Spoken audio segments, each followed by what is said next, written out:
হ্যাঁ, গতকালকে আমাদের আগরতলা রেল স্টেশনে আমরা আগরতলা জিআরপি এবং আগরতলা আরপিএফ মিলে একটা জয়েন্ট অপারেশন করি।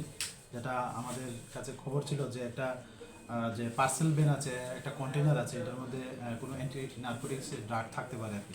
তো এটার সত্যতা আমরা ধরে আমরা আগরতলা জিআরপি এবং আগরতলা আরপিএফ মানে সমস্ত অফিসার এবং স্টাফ আমরা ওইটাকে সার্চ করি সমস্ত আইনি পদ্ধতি মেনে। তো এখান থেকে ওই কন্টেনারটা থেকে ১,৫০০ বোতল কফ সিরাপ উদ্ধার করা হয় এবং সেই সঙ্গে আমরা একটা আগরতলা জিআরপি থানাতে একটা মামলা গ্রহণ করি। তো এই মামলা সূত্র ধরে আমরা মোট ৯ জনকে গ্রেপ্তার করা হয়েছে এখন পর্যন্ত।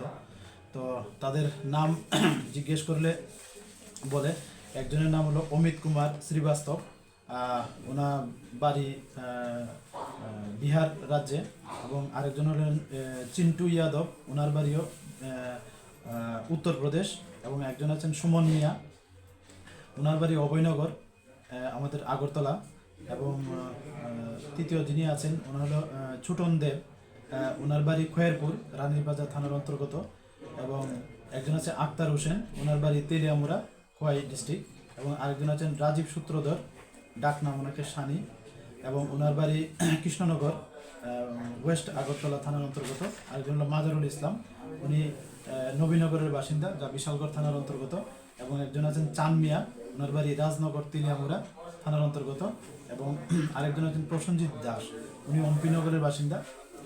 তো আমরা এই ৯ জনকে আজকে মহামান্য আদালতে প্রেরণ করছি এবং পুলিশ রিমান্ডও চাওয়া হবে, এবং যারাই এই ইলিগেল অ্যাক্টিভিটিসের সঙ্গে যুক্ত আছে আমরা অবশ্যই তাদের আইনের আওতায় আনব।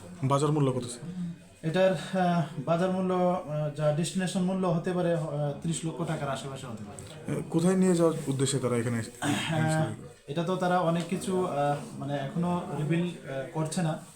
তো আমরা এটা দেখছি এটার সোর্স কোথায় এবং এটা লাস্ট ডেস্টিনেশন কোথায়, এ নিয়ে আমরা চলছে, তাদের ইন্টারোগেশন চলছে, এবং আমরা আরও পুলিশ রিমান্ড চাচ্ছি, দেখি আমরা আরও কি বেরিয়ে আসে। এবং আপনাদের আগেও বলেছি যারা ওইসব কাজের সঙ্গে যুক্ত আছে বা এরকম ধরনের কেস বা ওই কেসের সঙ্গে যুক্ত আছে আমরা অবশ্যই তাদের আইনের আওতায় আনব। স্যার, দেখা যাচ্ছে